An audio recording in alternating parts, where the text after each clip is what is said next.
Classic TV fans, Rick9G here. Thank you so much for joining me today. We're going to be talking about the Twilight Zone, more specifically about an episode called Elegy.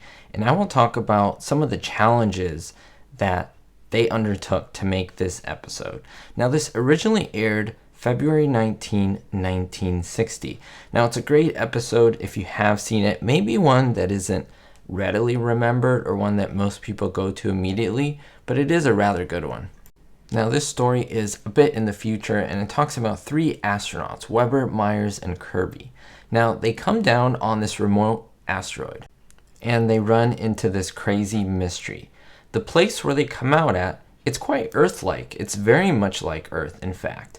They saw buildings, people, but no one moves, and that's the mystery. Of course, there are going to be spoilers here, so in case you want to watch this and don't want to see it spoiled, pause the video right now, go watch it, and then come back to this. I think you'll be pleasantly surprised, okay? Spoiler out of the way. So as we continue, the men witness many different things. For example, a full marching band, but no one is moving. They could even hear the music. There's also a man that is elected mayor. There's also a card table at which one of the guys at the table is holding 4 aces, and he has tons of poker chips right in front of him. There's kind of a romantic scene, with 2 people dancing and romantic music. There's a violinist as well. There's also a woman who is winning a beauty contest, and you can see it is one that most people remember. It's the most remembered scene in the entire episode. Now, the 3 are very scared and startled when they see that someone does move. His name is Mr. Wickwire. He is the caretaker of the whole place, and he explains that the entire asteroid is really a cemetery, and where anyone who is departed, they can realize their greatest wish in life after they die.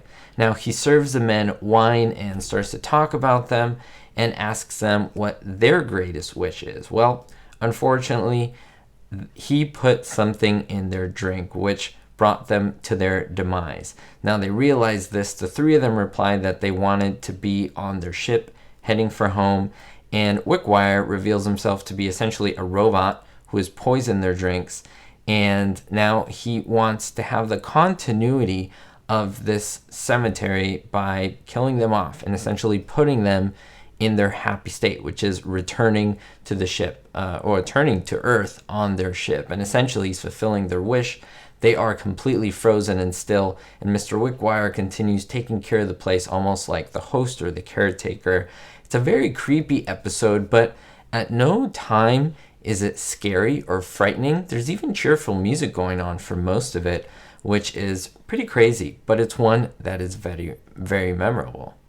Now, you can understand that it was quite difficult to make this episode. There was a lot of rehearsing, a lot of perfect timing that had to be done. I mean, the full marching band, they had to be completely frozen with instruments, things around, sets, costumes, lighting, all that stuff. There was not one dummy that was used. They were all human beings, all actors, and they were all standing as perfectly still as possible. Now, that brings its own share of problems. No matter how still the person tries to be, there will always be small movements. So to minimize this, the director thought that they could use a little technique, a little sleight of hand, as you can say. So if you notice in this episode, whenever you see these frozen characters, the camera is almost always in movement, moving forwards and backwards. That's a principle that tricks the eye because this large movement of the forward and backwards covers the smaller actions of the characters, whether it's a small finger movement, a sway back and forth, whatever it would be. Now, yes, of course, in the episode you will see some of those little movements, but at least it minimizes it because at some time there were 20, 30 people on screen, and that's a lot of little movement, so they try to cancel as many of those as possible with that camera movement. Some would say that these little movements takes away from the credibility of the episode. I want to know your thoughts on this. I don't think it actually takes away credibility. That's not the way I would put it. It just, to me, they look really, really good, at least the people, and you can tell that they're doing the best that they can, but it's not really perfect. Now, in the After Hours episode, they actually use interchangeably mannequins with people, and it's just back and forth, and it kind of tricks you into thinking ahead, or you have to catch up to the shots essentially. So it's a little bit different there.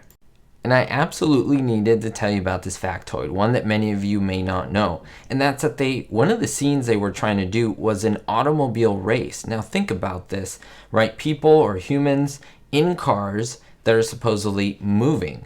And the problem with that is that auto racing itself is something that is very visual, it is very lucid, it is very fluid.